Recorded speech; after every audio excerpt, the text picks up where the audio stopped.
আসসালামু আলাইকুম রহমতুল্লাহি ওবরাকাত। যদিও ছাদের অংশটুকুনি দেখাচ্ছি, পরবর্তীতে যাব হচ্ছে ছাদের বাকি অংশগুলো বা পরিবেশগত বা আঞ্চলিক বা এলাকার অবস্থার উপরে দেখাবো। আপনারা দেখছেন যে আমাদের 10তলা এই কমপ্লিট। এই ছাদে আমাদের 10 নম্বর ছাদ। এটা হচ্ছে ইখওয়ান টাওয়ার। আমাদের ইখওয়ান টাওয়ারের 10 নম্বর ছাদ কমপ্লিট আলহামদুলিল্লাহ। এই যে পাশে যত বিল্ডিং আছে বেশিরভাগই 10তলা আলহামদুলিল্লাহ। 10তলা 11তলা পাশে 15তলাও আছে। তো এটা হচ্ছে আমাদের 10তলা কমপ্লিট ছাদ দেওয়া। বাকি ভিতরের কাজগুলো চলতেছে। ভিতরের কাজগুলো আপনারা এর আগে ভিডিওতে দেখেছেন যে আমাদের ভিতরের কাজগুলো বলতে শুধু এতটুকু নয়, কাজ চলছে না, অর্থাৎ অনেকে উঠে গেছেন। অনেক ফ্যামিলি 3তলা 4তলা 5তলাতে অনেক ফ্যামিলি উঠে গেছে আলহামদুলিল্লাহ। আল্লাহ পাকের লাখ শুকর যে আমরা ধারাবাহিকভাবে আমাদের কাজগুলোকে চালিয়ে যেতে পারতেছি আলহামদুলিল্লাহ। আল্লাহ পাকের সমস্ত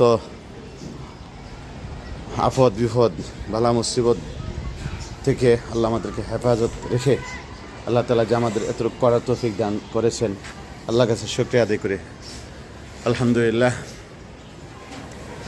এটা হচ্ছে আমাদের 9 নাম্বার, অর্থাৎ 10তলা ছাদের উপরে তখন ছিলাম। আরেকটা ছাদ উপরে হবে অর্ধেকটা বা এটা কম বেশি, এটা আমাদের বোর্ডে আলোচনা হবে। আপনারা 10তলায় এখন আমি অবস্থান করছি। সেন্টারিং ছিল, সেন্টারিং দেখছেন বাঁশ কেশ অন্য সেন্টারিংয়ের মালামাল এখনও রয়ে গেছে, কিছু কিছু খোলার বাকি আছে আলহামদুলিল্লাহ। আমাদের এই প্রজেক্ট 8.5 কাঠার উপর 4 ইউনিটের আমাদের 1100 প্লাস সবগুলো ইউনিট করা হয়েছে। চতুর্দিক দিয়ে আমরা রেখে যতটুকু করার দরকার করতে পেরেছি আলহামদুলিল্লাহ। আমরা আসছি হচ্ছে 10তলা থেকে 9তলা। আপনারা দেখছেন 9তলা পর্যন্ত আমাদের যে ইট গাঁথনি কতটুকু হয়েছে আলহামদুলিল্লাহ। ইট গাঁথনি কিন্তু মোটামুটি অনেক হয়ে গেছে। 9তলার শেষ পর্যায়ে ইট গাঁথনির কাজ বা যেই কাজগুলো আছে এগুলো কিন্তু 9তলাতে শেষ পর্যায়ে। তো 10তলাতে চলে যাবে, যেহেতু সেন্টারিং খোলা হয়ে গেছে। সেন্টারিং খোলার একটা মেয়াদ থাকেন।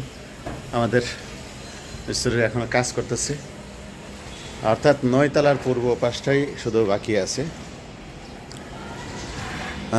এরপরও অনেক উঠে গেছেন, কয়েকদিনের ভিতরে 1 সপ্তাহের ভিতরে উঠে যাবেন। এরকম ধারাবাহিকভাবে আমাদের কিন্তু